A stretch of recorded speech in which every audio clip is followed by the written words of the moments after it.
Com uma prosa franca e acessível, divertida como as boas crônicas e reveladora como uma boa sessão de terapia, Mulheres Não São Chatas, Mulheres Estão Exaustas destrincha o espírito do tempo da vida feminina.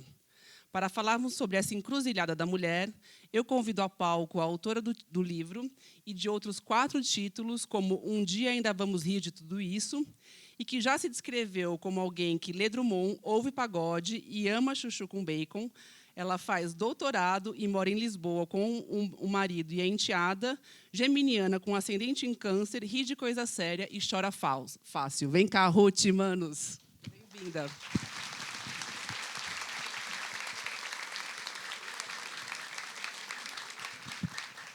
E para debater o trabalho da Ruth, trazer um pouco da sua própria experiência nesse campo, para participar desse bate-papo, eu queria convidar também ao palco a atriz, escritora, produtora e roteirista Bruna Lombardi.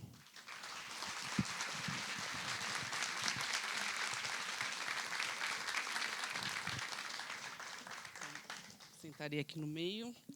Lembrando que, ao final desse encontro, a Ruth vai autografar os livros dela na livraria da Vila, lá embaixo, e que vocês podem redigir perguntas e, levantando o papelzinho, alguém vem recolher e trazer para mim, para a gente poder fazer perguntas, tanto para a Ruth, como para a Bruna, como para as duas. Então, eu vou começar fazendo uma pergunta, Ruth, para você, sobre, mais genérica, como é que surgiu a ideia desse livro? É um título muito original, uma sacada muito precisa sobre a vida da mulher, mas, assim, de onde veio? Primeiro, boa noite, boa tarde ainda. Boa tarde, Não boa sei, noite. acho que... Já escureceu? Então, boa noite. Obrigada a todo mundo por estar aqui. Obrigada, Fernanda. Obrigada, Bruna. Obrigada, Folha, Sextante, todo mundo que produziu isso aqui. E família, amigos, pessoas que eu conheço pessoalmente, ainda não conheço, vou conhecer hoje. Bem-vindos e obrigada. A história desse livro é engraçada, né? Porque eu acho que a gente ouve com muita frequência, né? É uma coisa, é isso mesmo, é minha sobrinha, tá, gente? Então, se gritar, tá tudo em casa. A gente lida assim em família, né, Pipa? É isso aí. Mas é uma frase que a gente ouve com muita frequência, né? Nossa, que mulher chata. Nossa, o fulano tem uma mulher muito chata. Nossa, é uma coisa que acho que virou uma válvula de escape para homem, porque, assim, falar que é chata parece que é menos agressivo, né? Chata parece que é uma crítica leve, e não é. Né? Acho que todo mundo gosta muito de ser legal. É muito legal ser legal, e é muito ruim ser chata. Então, eu comecei a refletir muito sobre isso. Por que virou essa coisa tão fácil? E eu reparava muito nisso. A mulher do fulano é muito chata. Aí eu ia estar com a mulher do fulano, e aí eu reparava que a mulher do fulano estava com olheira, com 3 filhos, trabalhou até não sei que horas, as crianças choraram de noite, não sei o quê. Você fala, caramba, não é uma questão de ser chata, é uma questão de estar muito cansada, muito sobrecarregada, acima de tudo. Né? Aí isso acabou virando um texto no Observador, no jornal que eu escrevo lá em Portugal. Depois, o pessoal da Experiência, que é a agência que faz palestras com a qual eu trabalho, eles falaram, vamos transformar isso em palestra? Vamos. E aí a Nana, na sessão, falou, vamos transformar isso em livro? Vamos. Se alguém tiver ideia para transformar em mais alguma coisa, estamos aí, tá? Peça de teatro, filme. Uma peça de teatro também seria Nossa, maravilhoso. daqueles caminhões, assim, igual de cantor sertanejo, para a gente desfilar na Bandeirantes. Sei. Estou aberta às sugestões. Você já se sentiu nesse papel de chata, Bruna? E por quê? Bom, eu acho que constantemente eu faço esse papel. Assim, eu acho que todas as mulheres fazem esse papel. Quando eu fui trabalhar, estudar nos Estados Unidos, e lá tem uma frase muito clara que diz assim: o homem, quando é durão, ele é bárbaro, ele é bacana, ele é durão. A mulher, quando é dura, ela é uma bitch, ou seja, uma vagabunda, entendeu? Então, ele já xinga a mulher quando ela é opinativa, quando ela é determinada, quando ela tem as qualidades que nos homens todo mundo aprecia. Então, a gente está sempre com essa defasagem. Né? E a gente estava conversando, a gente já conversou muito, né? Mas assim, sobre essa coisa de como as mulheres não são escutadas, ou como, quando são ouvidas de uma forma patronizing, né? Que é paternalista, E é óbvio que é uma posição que a gente está muito acostumada, e a gente acaba tendo que ser chata mesmo, entendeu? Não tem muita saída. Mas eu não considero que a gente é chata. E acho que a gente está sempre exausta, sim. Exaustão faz parte da vida contemporânea. A gente tem muitos papéis, faz muita coisa ao mesmo tempo e tal, mas eu acho que a gente não é chata. Eu acho que a gente está buscando caminhos, está tentando se colocar, se posicionar e merece respeito, merece dignidade. Você percebe uma diferença nos últimos 10 anos do que seria esse novo feminismo, que parece que colocou uma espécie de óculos em todas nós e que a gente não consegue mais enxergar as relações sem questionar as relações de poder e de opressão que estão implícitas em uma situação tão comum como as duas estavam descrevendo agora, um evento do qual as duas participaram e que precisava ter 2 minutos para falar, cada um. As duas falaram 2 minutos e todos os homens que participaram falaram pelo menos 7. Então, chegou a 18. Então, fica difícil da gente não enxergar a questão de gênero em praticamente tudo hoje em dia. Você sente muito essa diferença? Como é que você, eu sinto essa diferença para melhor, na verdade. Eu sei que, às vezes, a gente fala para melhor, parece assim, então estamos bem. Não é isso. A gente está... Eu acho que está melhor mesmo. Acho que a gente, sei lá, X anos atrás, não se falava... Assédio era parte do jogo. Hoje, assédio é perigoso. O cara não ousa, não se atreve. Isso é uma grande conquista. Eu acho que as mulheres não podem viver com medo, né, de estar numa posição inferior num trabalho e se sentir oprimida de alguma maneira, cerceada de alguma maneira e obrigada a qualquer coisa de alguma maneira. Então, eu acho que a gente está melhor. E acho que essas posições sociais, elas se justificam por uma coisa muito simples, né? Porque toda a ação, ela inevitavelmente vai provocar uma reação contrária, e ela é mais extrema, mas faz parte da coisa do movimento. Vai chegar uma hora que eu acredito que se equaliza. A gente não busca ser melhor que ninguém. A gente busca uma coisa natural, uma conversa natural, sabe? Eu consigo, dentro da minha casa, eu tenho 2 homens na minha casa. E um eu criei, o outro eu cresci junto. E eu acho que assim a gente consegue uma relação de igual para igual, sabe? Todos 3. E olha que são muitos papéis ali, sabe? Tem muitos papéis dentro desse trio, né? Da mãe, da irmã, da amiga, de não sei o quê. Ela tem muito papel, né? Namorada, amante, enfim, tem um monte de coisa. Mas você tem que... Chega uma hora, são 3 seres humanos buscando. E eu acho que a gente consegue assim um respeito, uma igualdade, uma relação que olha para o olho e conversa. É isso que a gente busca, sabe? Ruth, e você fez uma pesquisa muito ampla, não sei o quanto dessa pesquisa, que vai de autoras contemporâneas como a historiadora Rebecca Solnit ou a Shimananda Adichie e até a Olympe de Gouges, que eu confesso que eu não conhecia, que redigiu a Declaração dos Direitos da Mulher e da Cidadã em 1791. O quanto dessa pesquisa foi um mergulho para este livro, quanto isso derivou de uma pesquisa anterior que você tinha feito. E, repetindo essa pergunta que eu fiz para a Bruna, como é que você enxerga o fato de hoje parecer que a gente não consegue deixar de perceber essas relações de gênero e de poder em tudo? Isso é engraçado, né? Porque eu sempre brinco com a história da Olympe de Gouges, que eu não sei se todo mundo conhece, mas quando a gente estuda a Revolução Francesa na escola, a gente sabe, né? Liberdade, igualdade, fraternidade, aquela maravilha, o mundo mudou, né? Separaram os poderes, né? Porém, em alguns lugares o pessoal está já querendo dar uma misturada, né? Não sei onde, mas então, né? Igreja e Estado. Igreja e Estado, e, né, vamos fingir que executivo e judiciário não tem importância, essas coisas. Mas, enfim, e aí, quando eu comecei a ler sobre a Olympe de Gouges, é muito interessante porque a gente descobre que a Declaração dos Direitos do Homem e do Cidadão era homem mesmo. Não era homem no sentido de ser humano, que a gente já está tão acostumado a ser tratada como o homem, né? O homem chegou à margem, não sei o quê. Não, era homem mesmo. E a Olympe de Gouges, ela resolveu falar, então, peraí, vamos escrever a da mulher e da cidadã também. Isso em 1891. 1700. 1791. Isso. E aí, ela foi para a guilhotina, né? Claro, porque ela resolveu ser muito ousadinha, muito danada de querer direitos.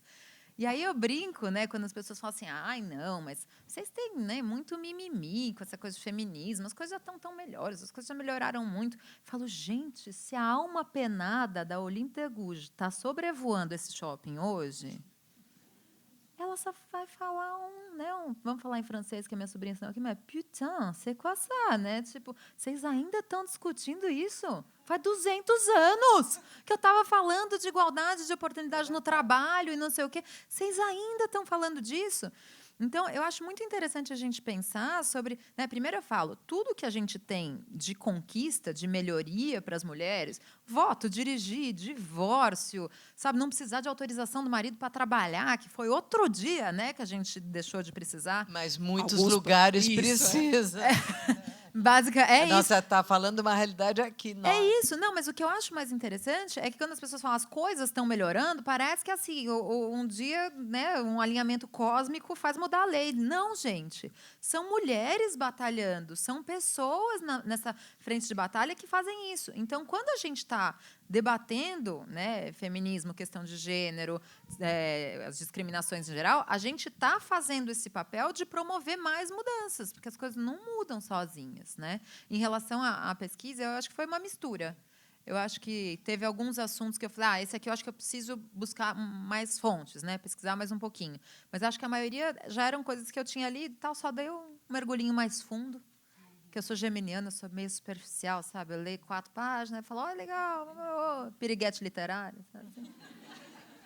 Mas agora eu li para escrever, li bonito, foi cabo a rabo. Porque a tua pesquisa acadêmica também tem a ver com gênero ou não? Não. Achei que era trabalho e gênero. Não, na verdade, então é piriguete intelectual, assim, né? Não é só literária, porque eu mudo muito de assunto. A minha... Ai, falando, dá até dor de barriga. São muitos interesses, é meio isso. É muita curiosidade. Muito curta, né? A gente está num momento da vida que a gente tem muitas curiosidades. A gente muda de assunto porque é muito estímulo, muita coisa, entendeu? Isso mesmo. E aí também mora o perigo, né? A gente tem que fazer as duas coisas. Tem que... Eu escrevo uma série hoje, né? E escrever uma série é quase um trabalho de pessoa demente, esquizofrênica, porque você lida com um monte de vozes dentro de você. Inclusive, a minha personagem, na série, ela é uma terapeuta esquizofrênica, quer dizer, eu estou dentro do papel.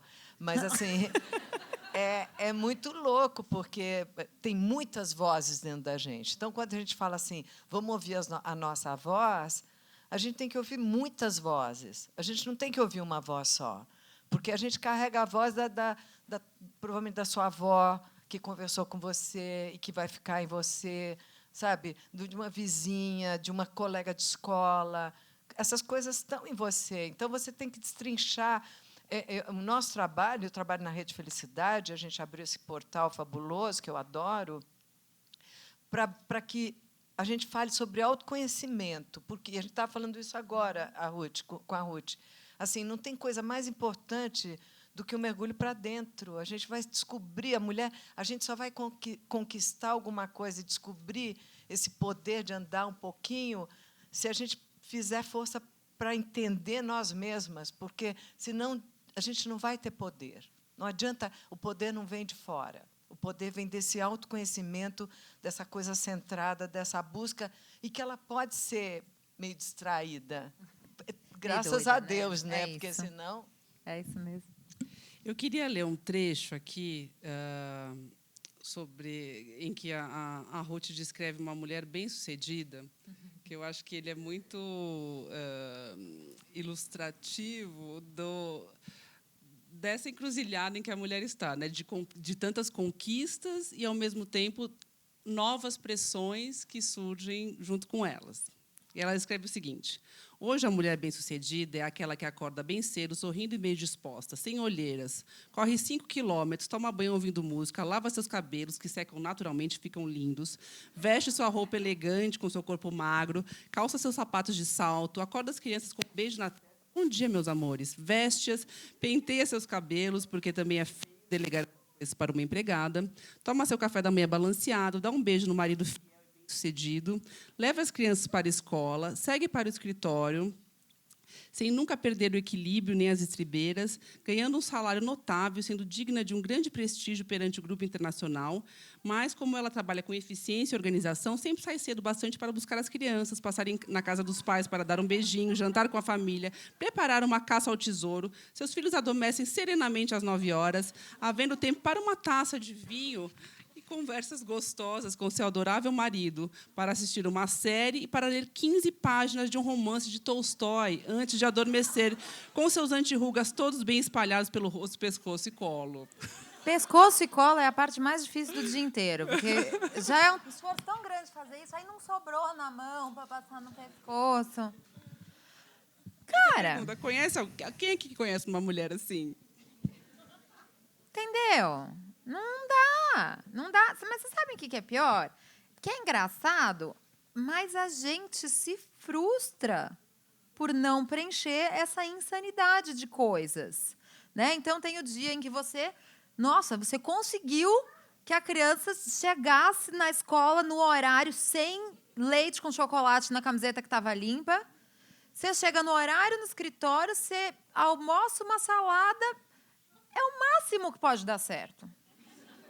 Não dá para dar mais certo que isso, entendeu? Aí vai começar a desandar, você vai brigar no trabalho, aí vai brigar com o marido, aí depois vai pedir um McDonald's em casa, porque não tem jantar, aí você já vai...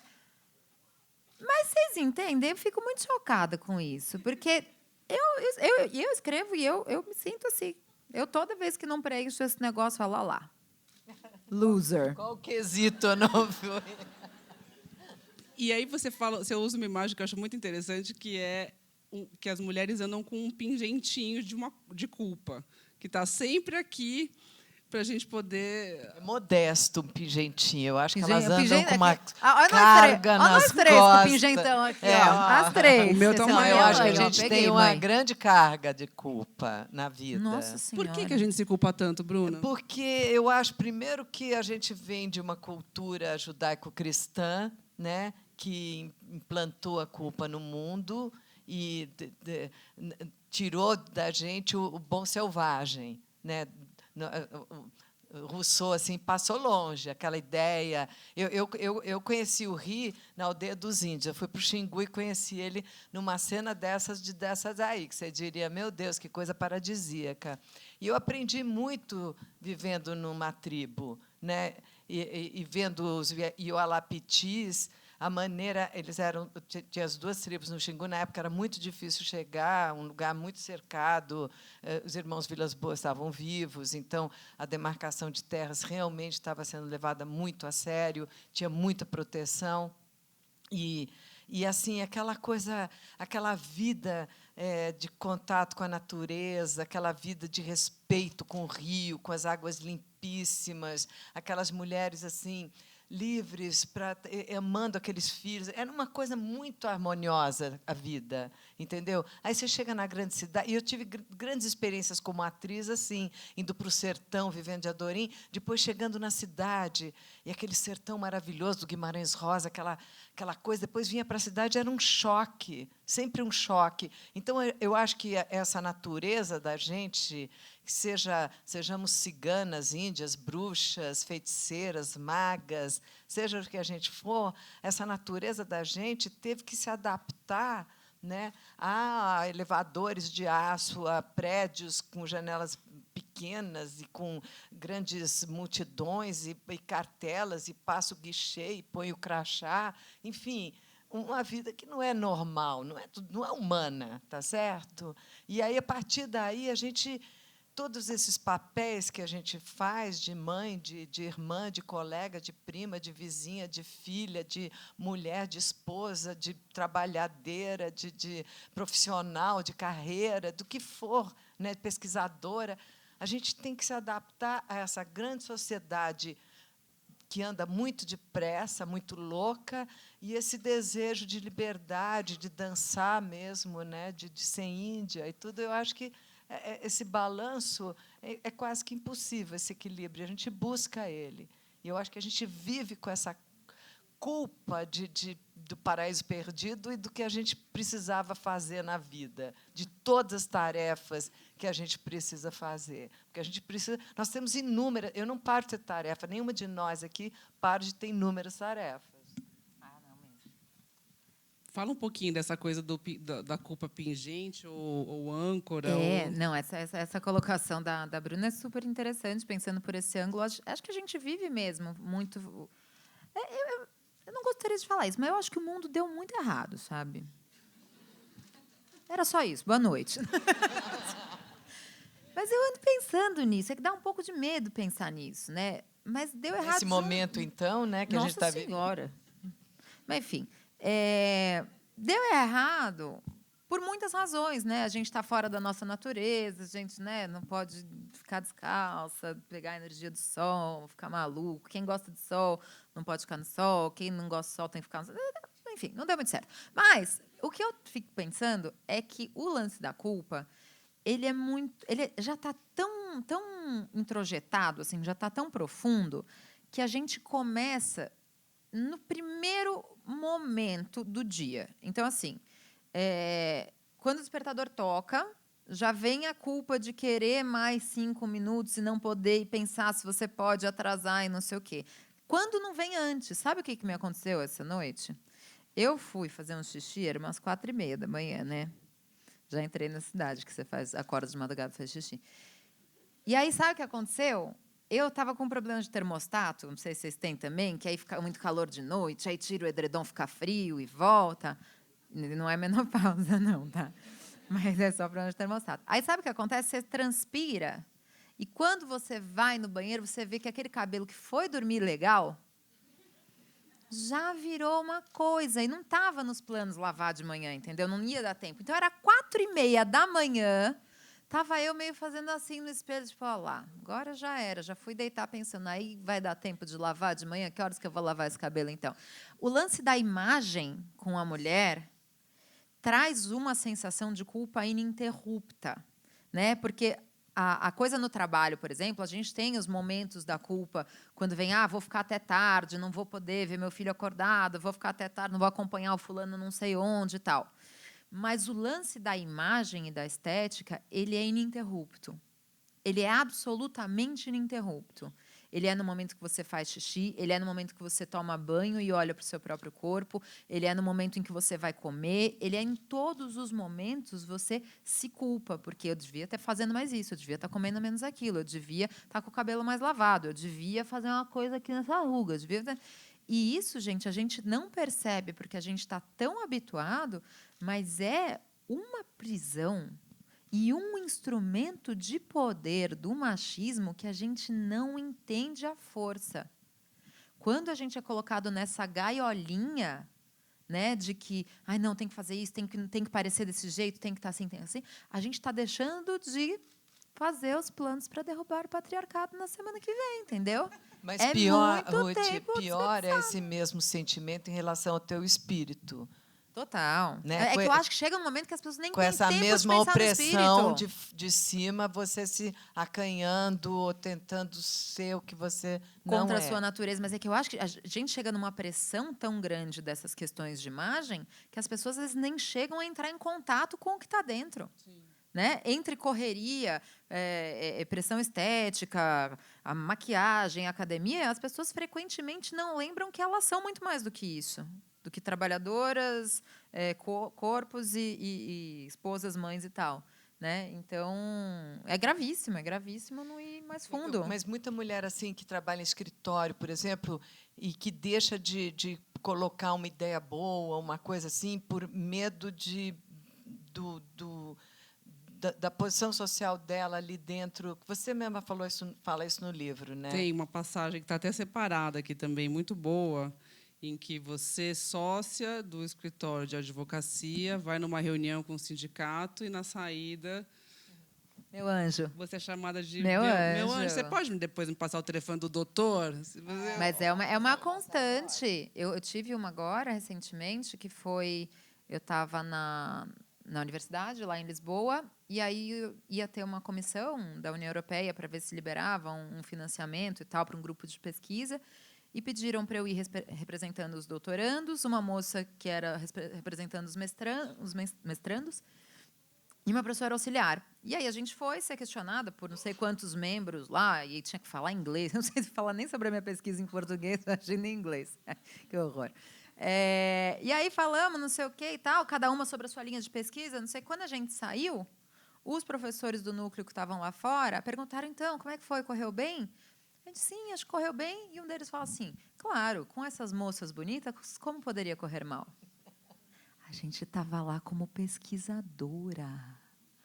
Era a única coisa que não podia falar, era sobre a nossa imagem, né? Era só falar com moças tão dedicadas, inteligentes, esforçadas, empenhadas. Não. O que é?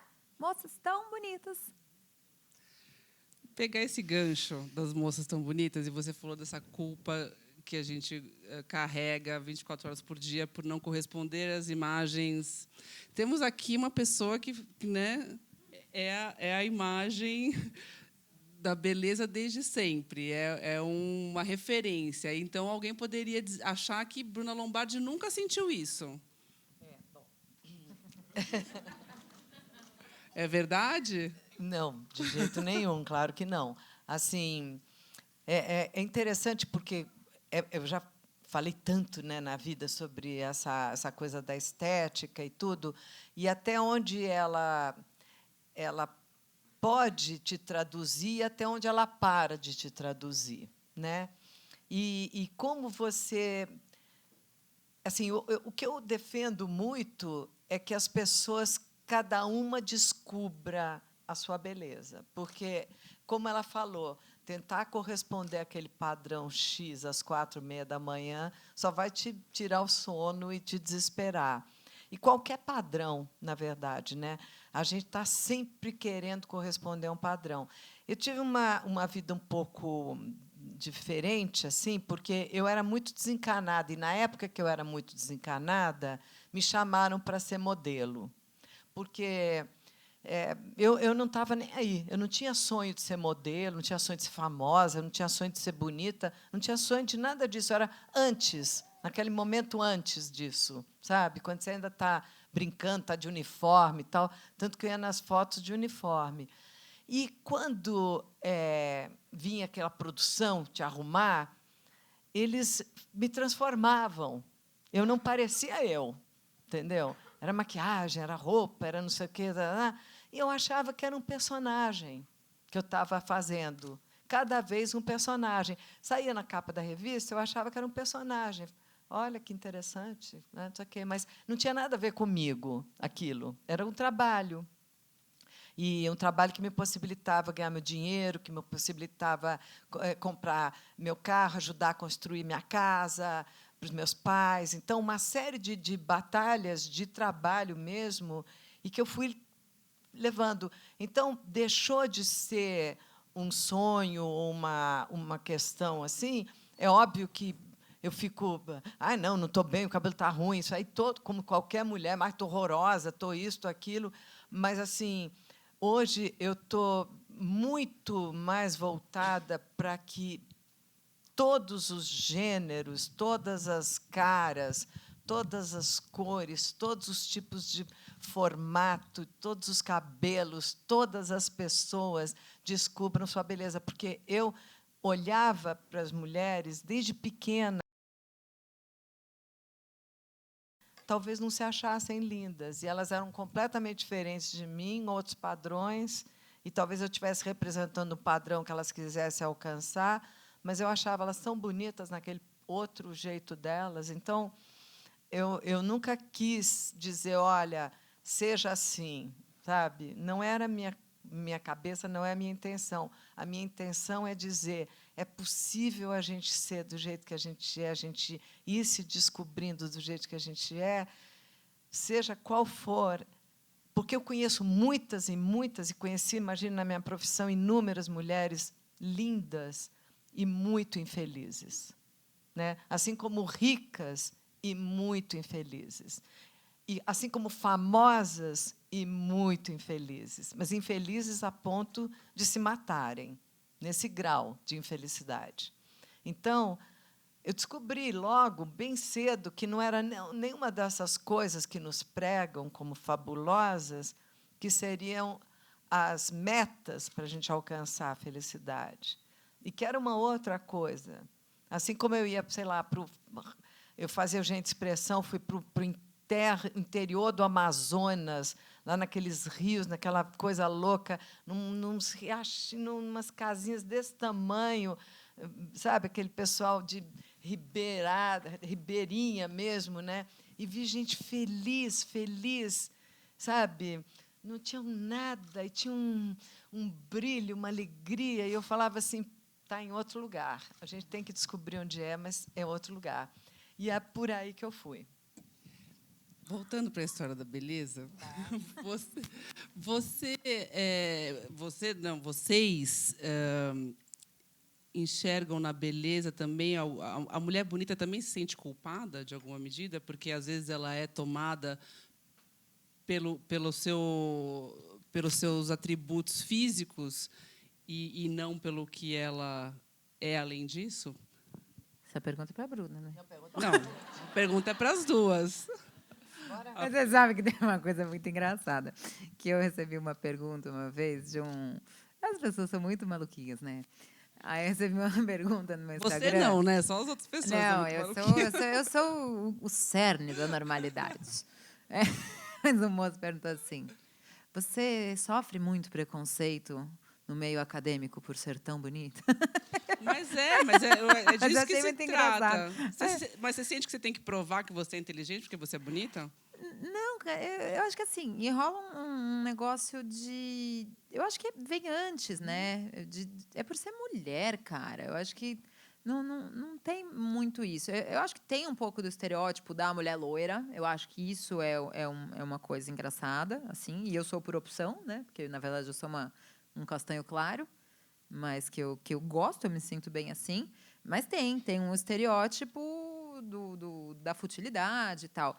Mas que eu acho que eu abraço, assim, né? Eu abraço na coisa do humor, né? Eu faço muito... Eu brinco, eu estava falando isso para a Bruna, que eu tenho um humor funciona muito bem, porque eu mesma faço a piada, eu mesma dou risada e segue o jogo. Se as pessoas gostarem, se não gostaram, tudo bem, sem mágoas. Mas eu acho que o humor tem essa função, ele salva a gente porque ele nos diverte. Não é para divertir os outros. É para você se divertir. Por isso, né? que ele te salva nas piores situações. Você está chorando sentada na calçada, o humor te salva porque você consegue rir de você mesma. Então, o humor é tábua de salvação. Total. Mas é isso. Eu acho que essa coisa assim, existe um estereótipo da mulher loira? Existe. Mas, cara, vou eu ficar me queixando disso quando eu convivo com mulheres negras? Vou eu falar, estou com muitas dificuldades para provar que sou uma doutoranda confiável. Quando eu tenho colegas negras, sabe? Vamos parar para pensar. Então, acho que tem que ter uma certa... né, sanidade nesse assunto. E essa coisa da imagem, a gente precisa... eu acho que chega uma hora que isso precisa deixar um pouco de ser assunto. Né? A gente tem que falar sobre isso, mas quanto mais a gente coloca de pólvora nesse assunto sobre imagem, acho que mais a gente também fomenta um pouco isso. Então, eu acho que é... A minha sobrinha, que está aqui, a Luísa, a Pipa também, a Pipa saiu, né? Oi, tudo bem? Você está aí? A Luísa... ela tem uma estética um pouco excepcional, tentando explicar para vocês. Ela é muito fora do padrão, depois eu mostro para vocês. E eu lembro quando eu fiz um post, porque eu posto foto dela nas redes sociais e chove mensagem de, meu Deus, que criança mais maravilhosa, não sei o quê. E eu lembro no aniversário dela, né, Lu, eu escrevi que essa é a qualidade que menos importa para quem convive com ela.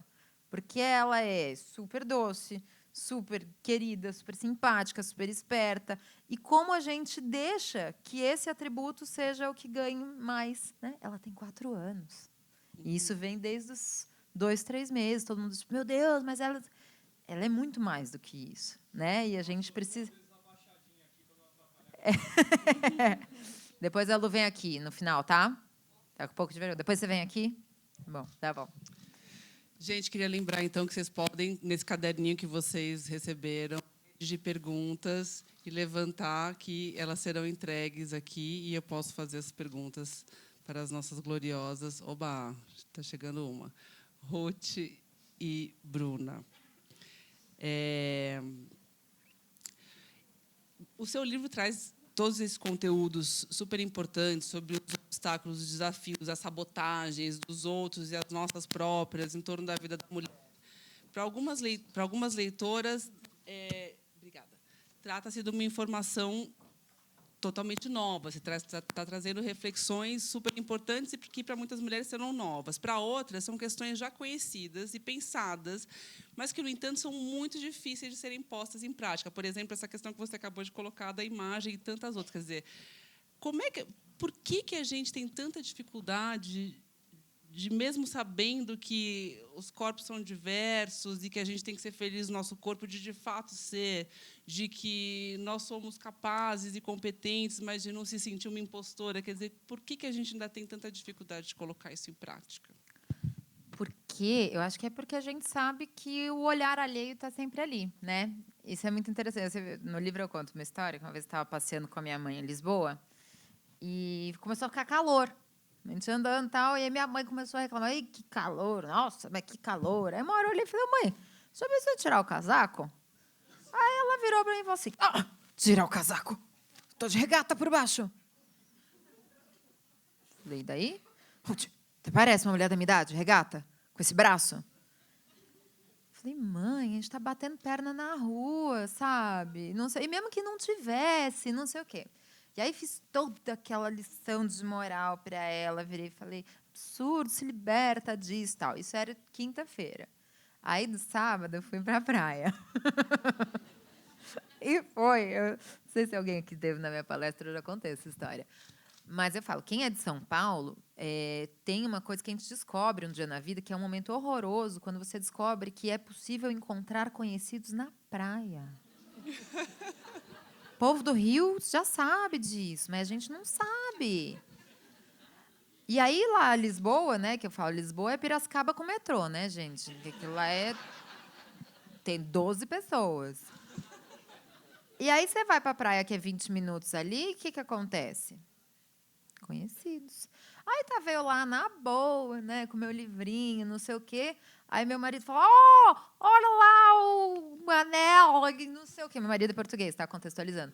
"Olha lá, está vindo o anel". Gente, que era um colega dele do banco. Mas eu entrei assim, se eu fosse um tatu, sem dúvida. Mas aí eu falei: "O que faz nessa hora?", né? Aí peguei a canga do jeito que estava no chão, já fiz assim, ó. Bem, né? Não tinha nem braço para fora. Bem, O burca. provei, tem a praia e tal. E eu tinha acabado de falar para minha mãe, sabe? Se livra disso, se liberta e não sei o quê. Mas acho que ao mesmo tempo que tem essa coisa, é muito profunda, é muito arraigada, assim, né? Mas a gente sabe que tem o olhar do outro. E que provavelmente o cara conhecido do banco não está lendo livros de feminismo sobre a libertação da imagem da mulher. E ele só vai passar e falar: "Oh, coitado do Felipe", entendeu? A gente sabe que os olhares são esses. Então, o lance é que tem que mudar muita coisa. Trabalheira, gente. Dicas, Bruna, para... Será que ele ia dizer coitado do Felipe, Ruth? Ai, gente, eu não sei, né? Mas na dúvida a gente será se que não é enrola. coisa da sua cabeça? É. Será que ele não ia falar: Felipe se deu bem, hein? Mas Olha é que eu só. sou feminista, eu também ia ficar ofendida, entendeu? Vai avaliar o meu corpo agora na praia? Né? O problema, Meu corpo ia sair. acho que aí está Difícil. mais a raiz do problema. A gente não está afim de ser avaliada, é diferente. Nem para o bem, nem para o mal. Não tem nada a ver com estou perfeita, não estou perfeita, está aqui, está sobrando. Não estou afim de ser avaliada. É mais isso. Ninguém gosta, né? Não, porque não é o momento. Talvez seja essa. a situação. E acho que o primeiro passo é Você a gente... quer ser avaliada, a gente talvez parar num de fazer isso momento... com os outros, né?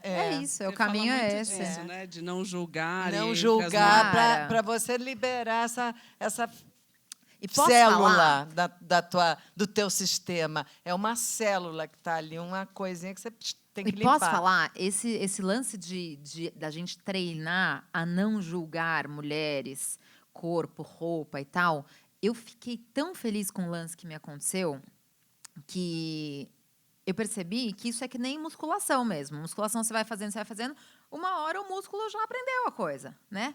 E o cérebro faz isso. Então, quando você vai se ensinando tantas vezes a não julgar, chega uma hora que muda uma chavinha, né? Eu tive numa coisa qualquer de televisão e que tinha uma cantora, uma menina novinha, que eu não conhecia e que a menina é super fora do padrão de, né, ser magrinha, não sei o quê e tal, e tal. E eu lembro que a primeira coisa que eu pensei quando eu olhei para ela foi, cara, que legal! Que legal uma mina super fora do padrão fazendo sucesso com a molecada de 15, 16 anos. Então, assim, se fosse talvez 3 anos, a primeira coisa que eu ia pensar, nossa, mas será que ela devia ter posto essa calça? Será que não sei o quê? Não, a gente muda a forma de raciocínio. E é muito legal quando a gente percebe isso, que a gente fica feliz pela pessoa. Caramba, que legal diversidade, em vez de pensar, nossa, que pessoa estranha, fora do que eu estava esperando. E o que você falou sobre, né? Eu vou ficar preocupada de ser loira quando eu penso que tem, né, mulheres negras que estão vivendo dificuldades muito maiores. Eu queria que você falasse um pouquinho sobre esse exercício de empatia que você teve que fazer para falar sobre ser mulher de uma condição de uma mulher privilegiada, né? E como pensar nessas outras mulheres que enfrentam desafios extras para além dos desafios que uma mulher branca de classe média, educada, enfrenta. Gente, sabe o que é engraçado? Tem o meu irmão que estava falando uma vez, né, que tem o estereótipo da pessoa que seria aceita em qualquer lugar do mundo, a pessoa que não sofreria discriminação provavelmente nenhuma. Então a gente faz a lista, né? Homem ou mulher? Branco ou negro? Heterossexual ou homossexual? Gordo ou magro? Latino, africano ou europeu, norte-americano, né? Hemisfério sul ou hemisfério norte. E aí a gente vai montando essa pessoa, né? E a gente vai percebendo quantas dessas características a gente não tem. E o meu irmão, que é sociólogo, ele fala assim, pelo menos eu nasci latino-americano para poder, como sociólogo, entender alguma parte desse assunto. E eu falo que, para mim, tem sido um exercício muito interessante a coisa de ser imigrante, né? Porque o pessoal acha muito chique morar fora, mas as pessoas não lembram que morar fora é ser imigrante. E ser imigrante não é legal, mesmo. Né? E quando você é imigrante, uma coisa é você ser imigrante norueguês em Londres. Outra coisa é você ser ex-colônia, né? Então, eu falo que são testes legais, porque eu já tenho algumas das provas da vulnerabilidade de ser mulher, e aí eu passei a ter uma outra muito árdua, né, que é ser brasileira em Portugal, porque não é fácil. Né? E eu estou na melhor das situações, porque eu sou brasileira, branca, casada com português, fazendo doutorado, estou no melhor dos cenários. Mas eu sempre falo, né, eu falei isso, não lembro onde, mas eu tenho horror de fazer feminismo Itaim Bibi, sabe?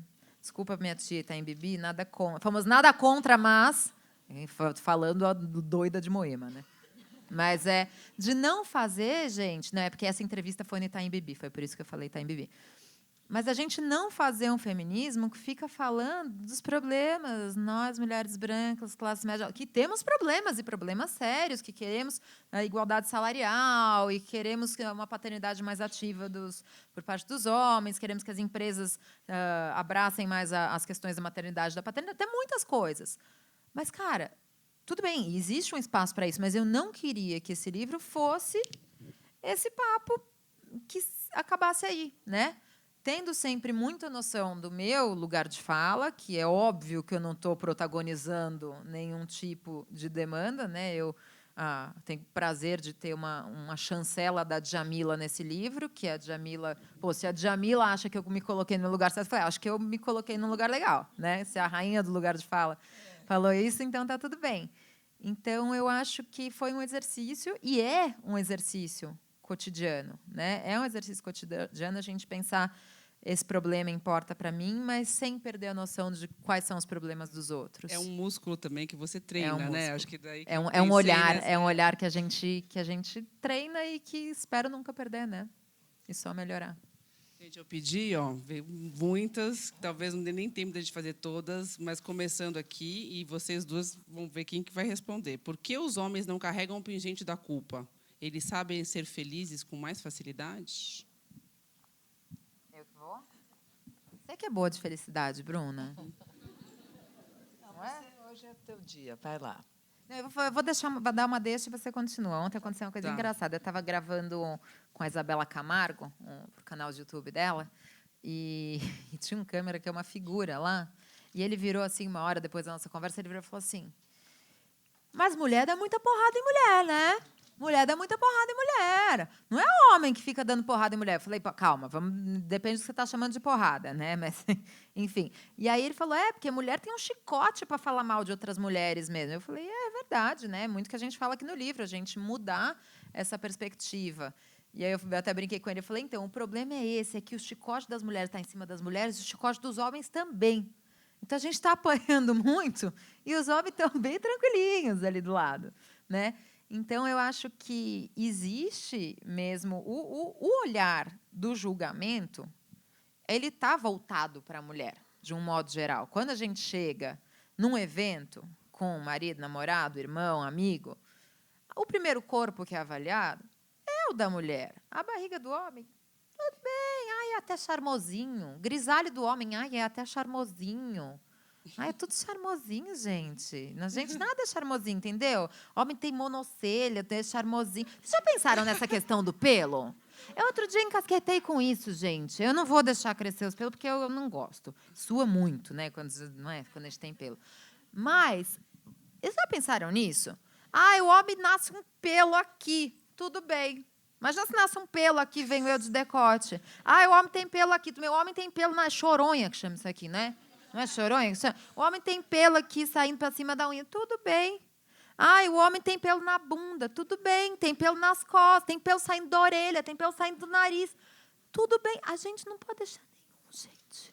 Nenhum. Agora pode, hein? Não, pode. Mas apesar do filho do presidente dizer que tem que depilar e tal, isso. o sovaco E aí, peludo não sabe o pode. que eu mas acho pode. mais legal Libera de o tudo? sovaco peludo. Não, eu só queria voltar nesse assunto do pelo. Eu sei que eu dei uma saída aqui da pergunta, mas é que esse negócio do pelo eu fiquei pensando muito. Aí, gente, sabe o que acontece? A gente tem que tirar tudo quanto é pelo. Aí depois a gente vai fazer sobrancelha para encher a sobrancelha, porque é pouco pelo. Você tem toda a razão. Que coisa esquisita, né? Precisa questionar essas coisas. Mas, enfim, só o pra- olhar do julgamento está sempre em cima da gente. Então, acho que eles têm menos culpa porque eles são menos julgados. E tem uma outra pessoa da plateia que falou: o que vocês acham do preconceito da mulher contra outra mulher? Mulheres julgam as outras por não atender todas as expectativas que foram colocadas. Tem a ver com essa fala. Agora é contigo, Bruna. Bom, eu vou voltar para a culpa do homem, porque eu não acho que o homem não carrega culpa. Carrega menos. Eu não acho. Eu acho que o homem carrega também de outra maneira. Eu acho que as mulheres têm uma culpa gigantesca, assim, é um carrilhão, é uma coisa grande mesmo. Mas eu acho que o homem, ele carrega, eu acho que o homem sofre pressão muito grande.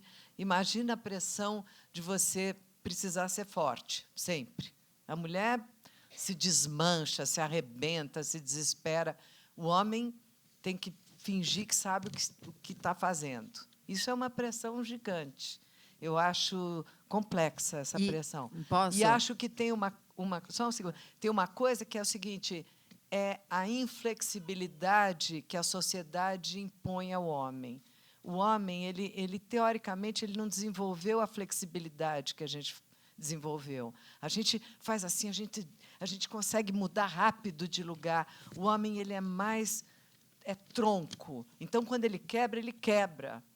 Então, é muito difícil um homem falar, eu não sei. Você já viu homem fazer pergunta? Está perdido no meio da... Não sabe... Pergunta onde é. Não, É um clássico. É um orgulho. Isso é uma culpa. É um orgulho. É dificílimo. Eu pergunto... A gente estava entrando aqui, a gente falou assim... eu estava conversando com a Lília agora, né? trabalha comigo. A gente entrou aqui, ela falou assim, nos primeiros 2 segundos eu já pergunto. Eu também, qualquer lugar, estou perguntando. É aqui onde Eu parei na concierge. homem não pergunta, fica perdido, rodando o shopping inteiro. Perde o evento. Roda de carro, um bairro inteiro, só para não perguntar. É muito estranho. Isso é uma forma de inflexibilidade. E o que eu acho legal colocar, né? Até no meu outro livro eu tenho um texto que chama O Quanto o Machismo Também Oprime os Homens. Porque Exatamente. Então, o mesmo assim, machismo que oprime a gente, oprime eles também. Tem um filme que eu adoro, que é um filme da gente, que tem uma cena muito engraçada no Onde Está a Felicidade, que foi para o caminho de Santiago de Compostela, que o marido da minha personagem, que é a Tel, ele vai para uma aula que fala para ele que ele precisa ser bambu, que ele precisa ser flexível. E aí tem uma cena hilária, que eu não vou entrar em detalhes agora, né, não vou falar, mas quem quer ver o filme vai se divertir. Mas, enfim, essa coisa assim, é muito inflexível. O homem, é difícil para ele dizer que ele errou, é difícil para ele pedir desculpa, é difícil. A gente tem que entender também esse universo fechado que tem quase que uma imagem que ele projeta que ele precisa alcançar. Então, masculinidade a tóxica, ideia, né, do winner e do loser, a ideia, sabe, da fraqueza e da força, deve ser muito difícil você ser obrigado a ser forte o tempo inteiro. Sabe? Eu falo para o meu filho, você não precisa ser forte quando você pode chorar, você pode gostar de flores, você pode gostar de música, você pode fazer o que você quiser. Essa liberdade, eu acho que as mulheres têm muito mais essa liberdade, e aí vem isso é uma força, né? O que as pessoas pensam que é fraqueza, na verdade, é uma força nossa. A gente pode tudo, a gente pode chorar, a gente pode gritar, a gente pode segurar no chão, a gente pode fazer o que a gente quiser. O homem tem muito mais dificuldade para fazer tudo isso, e isso é altamente libertário. Sim, emocionalmente. Mas gera também uma coisa que você tem um capítulo do livro em que você explica 3 questões muito interessantes que foram classificadas recentemente. Mas faltou essa, que é o gaslighting, que é assim, a mulher que é tão livre desse jeito, ou que se impõe, é tida como louca. E a Ruth explica de uma maneira muito bacana o que é mansplaining, o que é Manterrupting e Bropriating. Conta um pouquinho para a gente. Vocês sabem já essa história. Eu gosto muito do o mansplaining, né, que é um homem explicando. É muito frequente, né, que a gente ouve muitas explicações. Eu falo que o exemplo mais embrionário do mansplaining é o manobrista, né? Que é você dirige há 20 anos, a vaga é reta, é só ir reto. Ele vai assim, vem reto, vem, não vira nada, vem, pode vir. O sensor lá, pi, agora vem menos, devagar. Assim, mas eu não estou precisando de ajuda, né? Não estava precisando de explicação para fazer isso. E às vezes acontece com você dirigindo, às vezes acontece numa reunião de trabalho, né? Então esse é muito frequente. O manterrupting, que eu ando muito impaciente com esse, né? Que eu falo que são aqueles momentos que se você tenta falar num ambiente que tem mais homens, parece que você está falando no celular no túnel, sabe?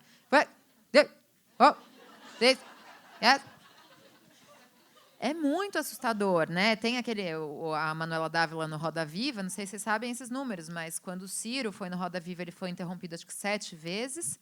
Quando o Boulos foi, foram 13 vezes. E quando a Manuela Dávila foi, foram 64. Então, a gente vê que tem uma coisa realmente séria aí, né? E aí, recentemente, nas eleições europeias, uma candidata do Bloco de Esquerda foi, tchau, Pipu, até já.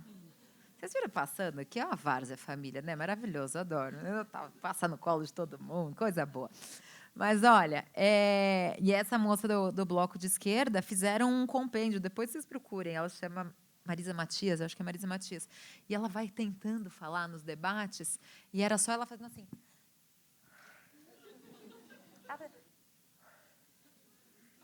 Mas tantas cenas, né? E que é uma coisa que a gente precisa tomar cuidado. Realmente, o timbre vocal do homem acaba se impondo em cima do nosso, né? E aí começam os assuntos, e quando você vê, a gente frequentemente desiste de falar. Em mesa de restaurante, em reunião de trabalho. Chega uma hora que a gente fala,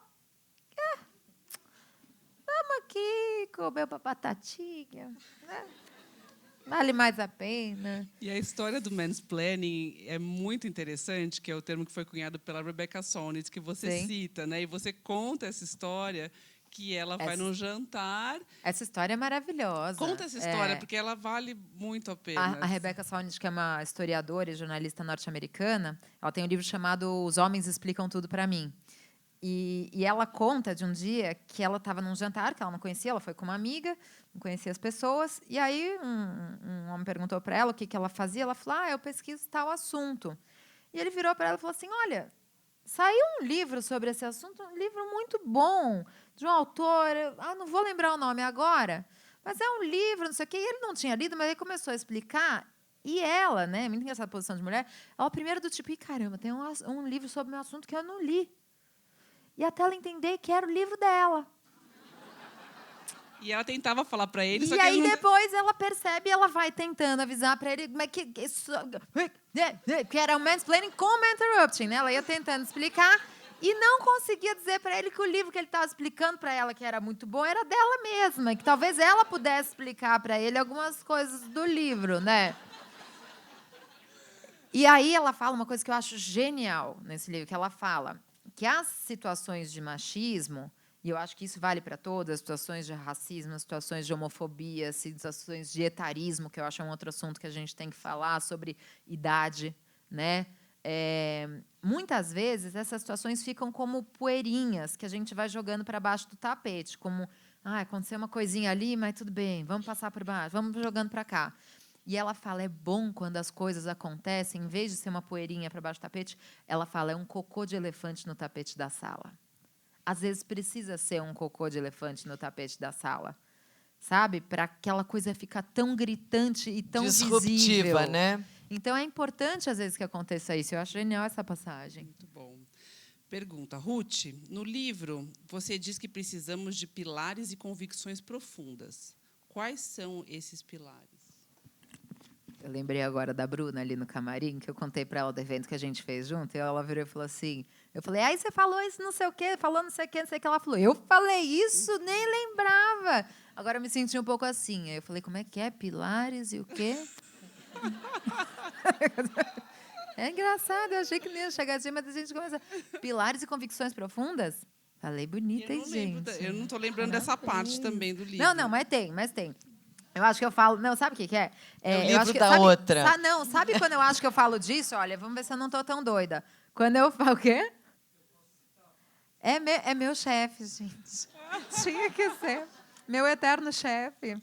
É na parte das pílulas de liberdade? Lá, não estou tão doida, Guida. Eu acho que isso é super interessante, né? Nos pilares, eu imagino que seja na parte que eu falei, defenda aquilo em que você acredita, não é? Ai, deu a puta bola dentro agora.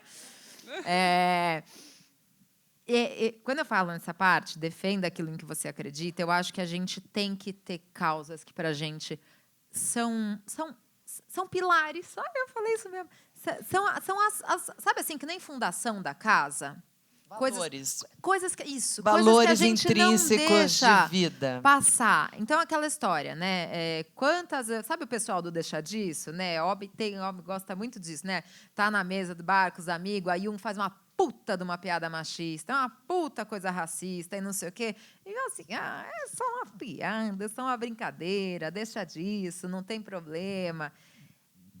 Se a gente não tiver valores, pilares, e se a gente não souber se impor nesses momentos, o que a gente está fazendo aqui? Não dá. Né? Então, eu acho que a gente tem que escolher, pelo menos as pessoas têm que escolher alguns temas. E as pessoas, nem todo mundo vai escolher os mesmos. Para algumas pessoas vai ser a questão ambiental, para algumas pessoas vai ser o autoconhecimento e a felicidade. Mas a gente tem que escolher coisas que a gente defenda e a gente tem que, às vezes, ser o chato da mesa, a pessoa, né, da torta de climão, como a gente diz. Está tudo bem? Aí chega a pessoa... Mas assim como dentro da gente temas fora e dentro da gente temos limites, né? Assim, você fala muito de limites. Não isso é passa muito bom, daqui, você entendeu? Aqui, isso é fundamental.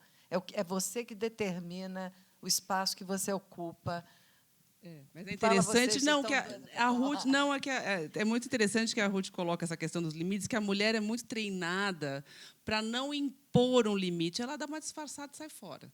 Entendeu? Então, a pessoa chegou numa coisa e você... a gente responde perguntas que a gente não devia responder, né? Isso é muito Tem frequente. uma pergunta aqui sobre isso. Não, Como eu acho lidar que com as perguntas cruéis? A gente se posiciona como... Muitas vezes eu vejo as mulheres se posicionar como se elas não soubessem de um assunto. Sabe, assim, você está numa redação, você é uma super profissional, de repente, então, o posicionamento, você se coloca um degrau a menos do que você poderia naquela situação. Você como advogada, enfim, qualquer uma de nós, em qualquer circunstância. Isso aí é quase uma generosidade em relação ao resto. É a síndrome do impostor, né? A gente acha que a gente sabe menos, porque talvez eu não saiba tanto quanto eu acho que eu sei. Mas essa coisa, aí eu volto de novo, né, na Rebecca Solnit, que ela fala a pergunta que eu acho que é o maior tesouro, né, que é: por que você está me perguntando isso?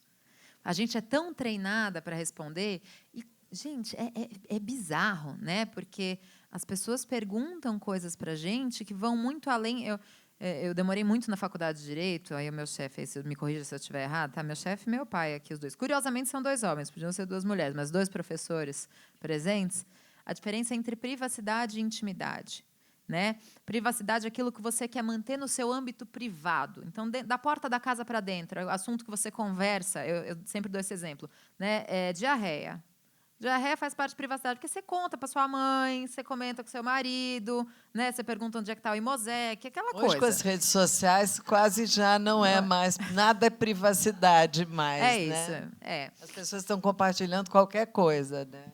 E intimidade é aquilo que é mesmo íntimo seu e que talvez você não queira nem compartilhar com o seu marido, com a sua mãe e tal. Então, de repente, para algumas pessoas pode ser o caso de uma gravidez, pode ser um vício, pode ser uma depressão, pode ser muita coisa, mas que fica no âmbito íntimo.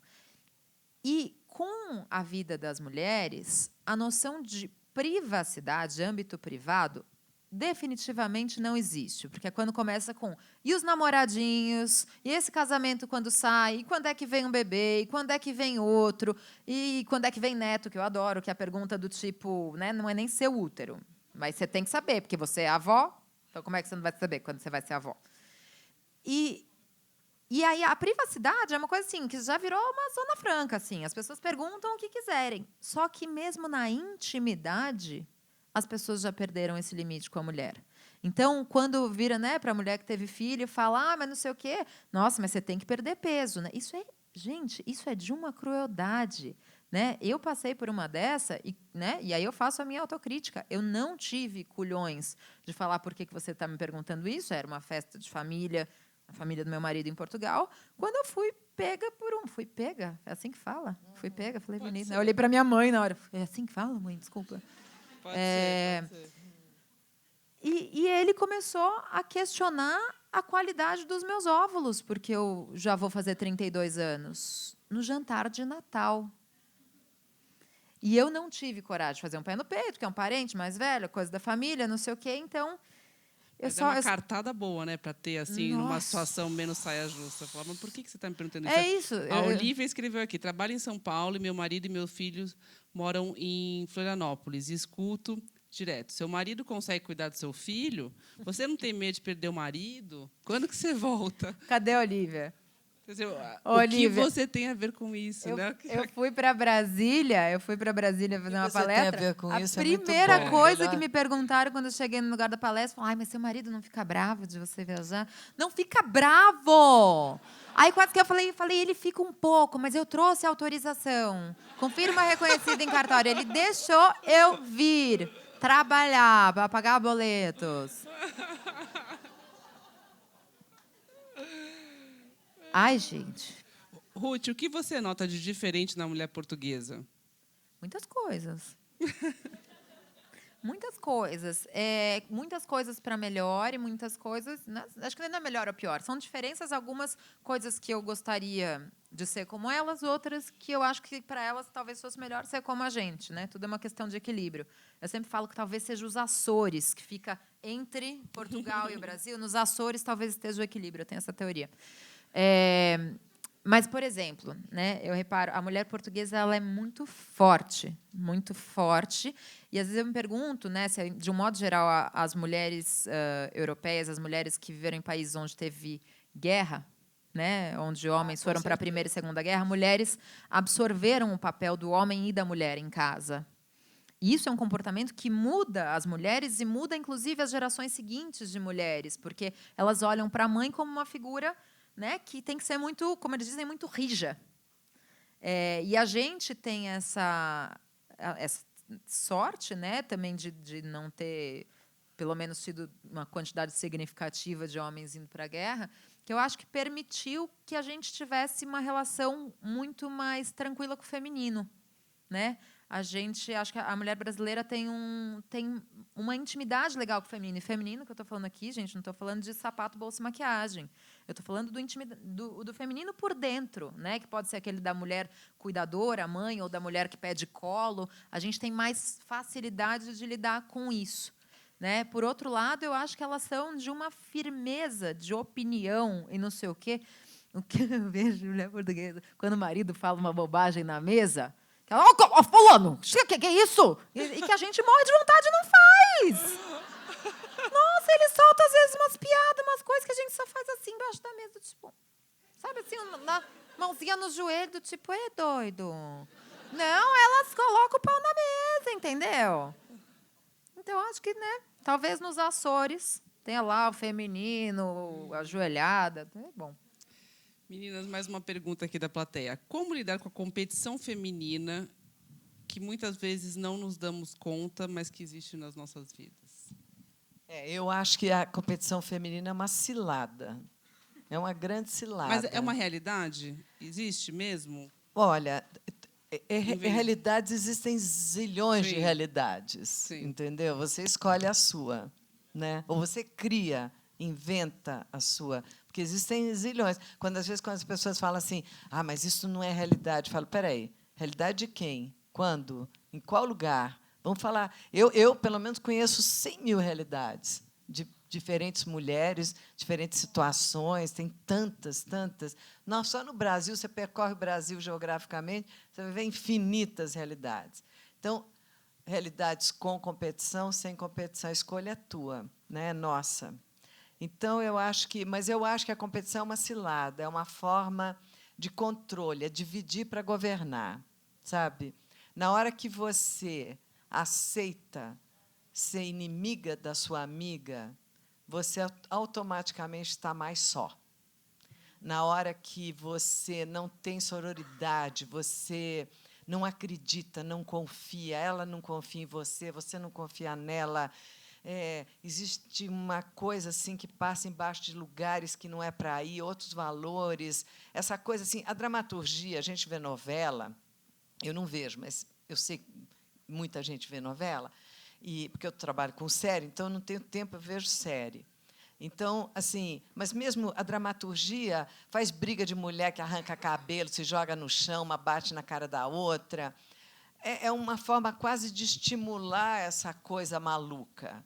Mas eu acredito no contrário disso. Sabe? Eu acho que aquele caminho é um caminho sem volta. É um caminho que só vai para uma derrocada, só vai para um lugar ruim para sempre. Eu acho que o caminho que a gente tem que escolher mesmo é um caminho de amizade, é um caminho de aqueles valores que ninguém tira de você. Sabe, aqueles valores assim que uma mulher olha para a cara da outra, sabe que pode confiar na outra, e quando você consegue multiplicar isso para um grupo, e quando você consegue multiplicar para mais gente, e isso existe muito, já vi muito, participo, tenho amigas enormes em muitos lugares, que eu posso contar a qualquer momento, e acho que essa sororidade, essa verdadeira irmandade é que faz a gente forte. Eu trabalho muito com isso nas minhas redes sociais, porque eu acredito nisso como transformador. Eu acho que esse é o caminho. Eu sei que pode parecer um discurso, uma ideologia, mas não, é uma prática diária de você olhar para a outra e falar assim, conta comigo, sabe? Estou aqui. E eu acho que essa aí, se a gente consegue instituir isso para a nossa vida, consegue trabalhar, e a gente consegue. E ter a outra, se a gente consegue formar esse elo, essa corrente, gente, nós somos fortes, nós somos imbatíveis. Bruna, tem um trecho que até está no livro de uma escritora portuguesa chamada Patrícia Mota Veiga, que tem um livro super legal chamado Afinal, as feministas até gostam dos homens,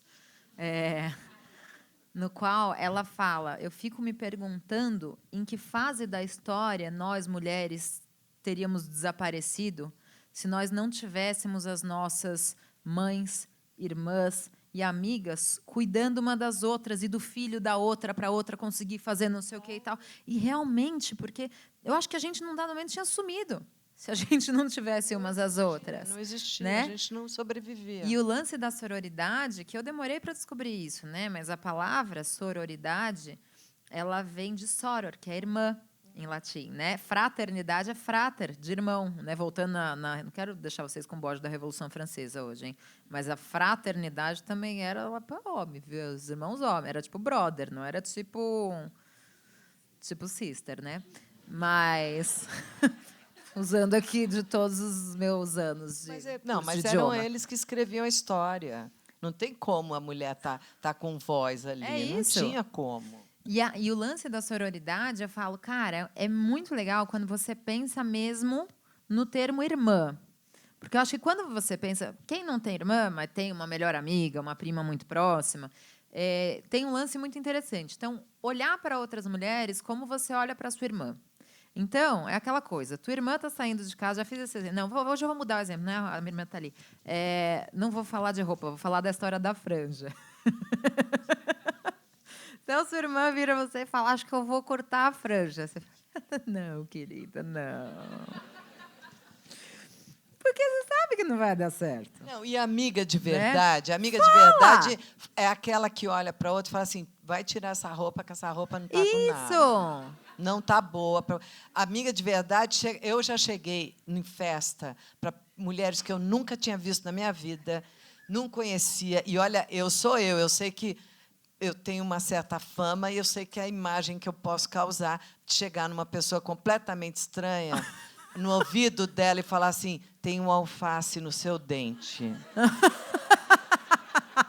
E ela vai contar essa história o resto da vida. Gente, eu conheci a Bruna Lombardi numa festa, ela falou que tem um alface no meu dente. É isso, mas, gente, Não vai me cuidar esquecer umas das outras. Mas eu acho que é isso que é a amizade. Ela pegou na minha mão e falou, obrigada. Eu falei, na primeira Tá entre comunhão, nós. Vai no banheiro e na tira. primeira comunhão da minha enteada, gente, lá em Portugal, estava na minha frente a mãe de uma outra criança da escola, que ela, sabe aquelas coisas que quem é mulher sabe, ela foi fechar o zíper do vestido antes de sair e não chegou lá em cima, porque o braço não dá, e você pega por aqui também, não dá? Tem um ângulo que dá errado. E ela pensou o quê? Já eu peço para alguém subir esse zíper. e nunca mais. E ela tinha o quê, né? 2 filhos meninos e um marido. Claro, chegou lá, ela estava com um sutiãzão vermelho na igreja, na primeira comunhão do filho. Aqui, o que você vai fazer? Falar assim, ó, chamar outra mulher e falar, ai, que zoada, ó. Vai se ferrar nas fotos. Você não faz isso com a tua irmã, não faz isso com outra mulher, sabe? Eu falei, desculpa, eu não te conheço, mas posso fechar seu zíper? Fechei o zíper, né? Então, por que a gente não fazer esse exercício, né? De olhar para outras mulheres como, cara, a irmã dela não está aqui, mas eu estou. Nessa chave da sororidade, uma última pergunta aqui que chegou agora da plateia. Como lidar, então, com mulheres machistas que criticam o feminismo? Pensando nessa chave da sororidade. Ajuda ela. Conversa com ela. Né? Mas eu acho que a gente precisa mesmo de conversa. Eu acho que, né, diálogos, tá aí, diálogos. A gente, eu passo por umas coisas curiosas. Eu venho para o Brasil em março fazer geralmente palestras em empresas sobre, né, mês das mulheres e tal. E muitas vezes as empresas chegam assim com muito jeito e falam assim, então é que esse é um tema que é meio novo dentro da empresa. Então é melhor ir com um pouco de cuidado. Gente, o que eu vou fazer? Ah, Dani, se você chegar lá, né, metendo um feminismo interseccional e não sei o quê, e falar... Gente, eu estou aqui para tentar promover alguma mudança. E se eu puder mudar 100%? Legal. Mas se eu puder mudar 10%, vamos tentar fazer isso. E vamos conversar com calma e entender que a cabeça das pessoas é diferente, que a criação das pessoas foi diferente, que os contextos nos quais as pessoas vivem são diferentes. Né? Para mim é muito fácil poder defender tudo isso, porque eu fui criada numa casa com uma cabeça super, né, aberta e não sei o quê. E nem todo mundo viveu a mesma coisa que eu. Então, eu não posso querer que as outras mulheres pensem como eu, porque a história é diferente. Mas se eu puder puxar uma pequena reflexão com ela, do tipo, você já pensou sobre isso? E não sei o quê, né? Deixa ali um livrinho da Chimamanda esquecido em cima do computador dela, na baia dela.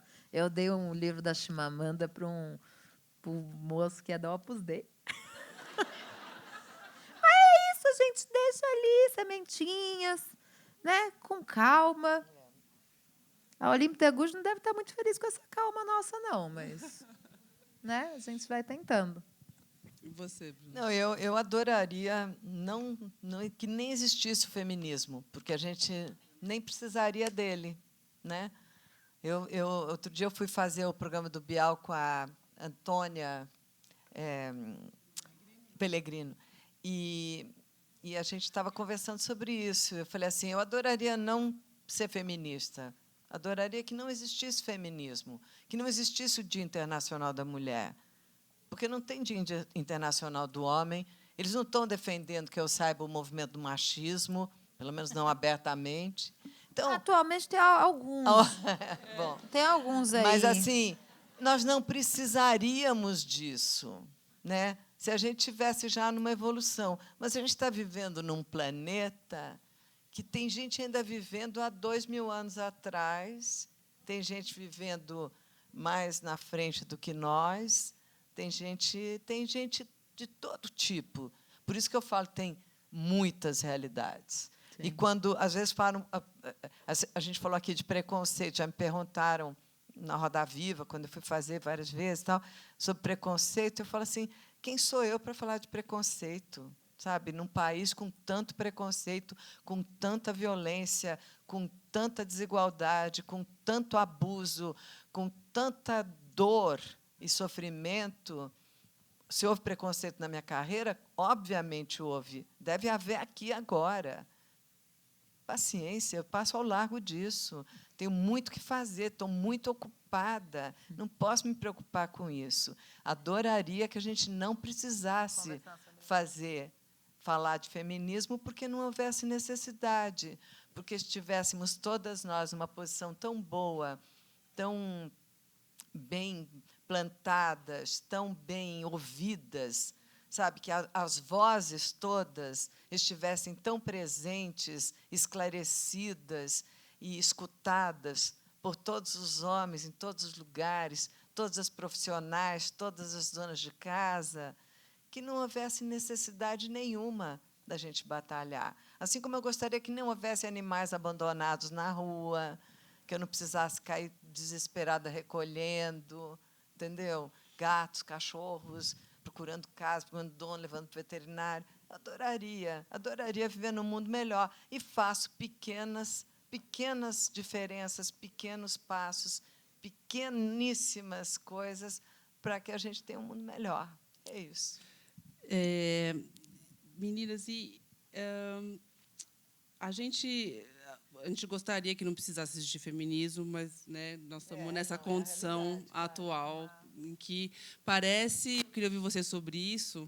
Qual é o papel do feminismo no Brasil de hoje, em que, independente de qualquer avaliação sobre como foi o governo de uma presidente mulher, a gente teve uma mulher no posto mais alto da República, para, em seguida, a gente ter um presidente que dizia que as mulheres estavam fazendo um papel muito importante no supermercado, checar preço, etc.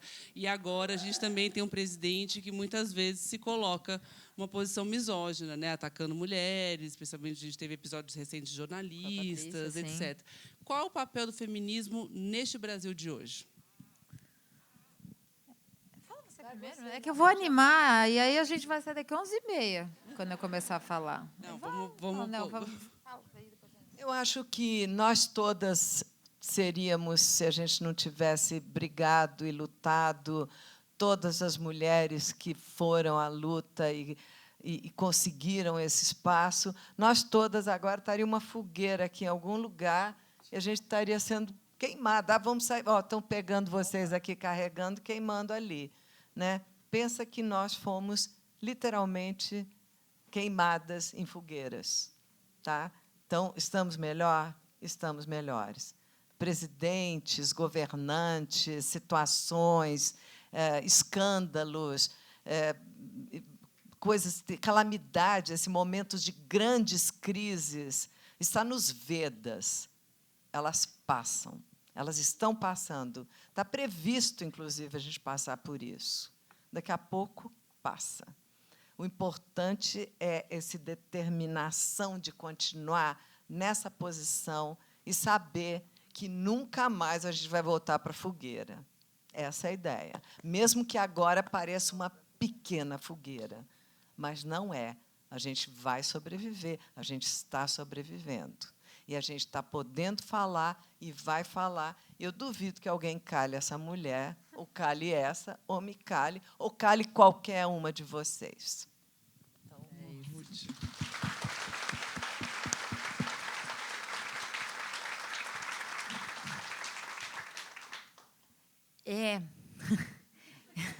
Tanta coisa. Mas eu acho que é um momento que não dá para ter alívio. Não dá, primeiro, porque não dão alívio para a gente, né? Você abre e faz mais um, mais um, mais um, mais um. Mas não pode ter, né? Eu lembro quando o Trump foi eleito e que eu fiquei muito com essa sensação de que a gente não pode se habituar. Eu acho que o problema é quando a aberração começa a soar natural, porque ela começa a se tornar tão corriqueira que a gente fala, mais um, mais um, mais um. Não, a gente tem que continuar horrorizado. A gente tem que continuar transtornado com as coisas e a gente tem que continuar berrando de alguma forma. E eu acho que, acima de tudo, não é porque a gente pertence a esse grupo, né? Eu sou mulher, mas eu não sou negra. Eu sou mulher, mas eu sou hétero. E por aí vai.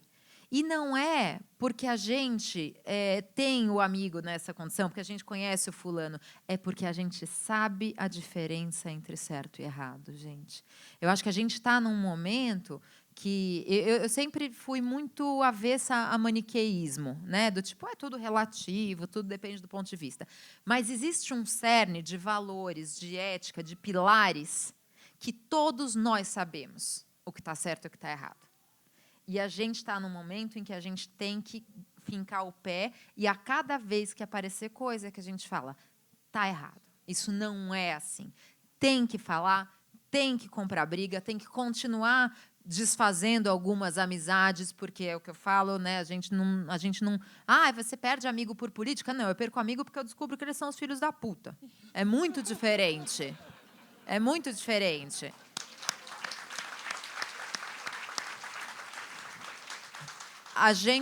Eu acho que a gente não pode fazer política de boa vizinhança no meio da guerra, sabe? A gente não pode fazer política de boa vizinhança no meio do caos.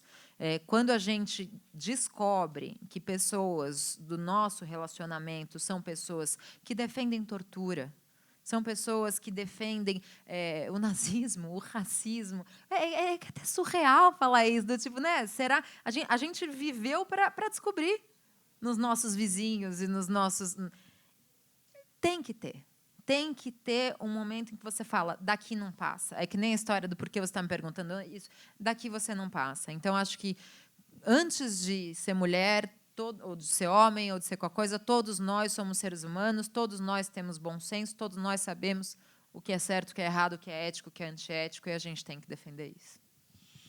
Muitíssimo obrigada, Ruth Manos, Bruna Lombardi, a todos os presentes. Parabéns pelo livro.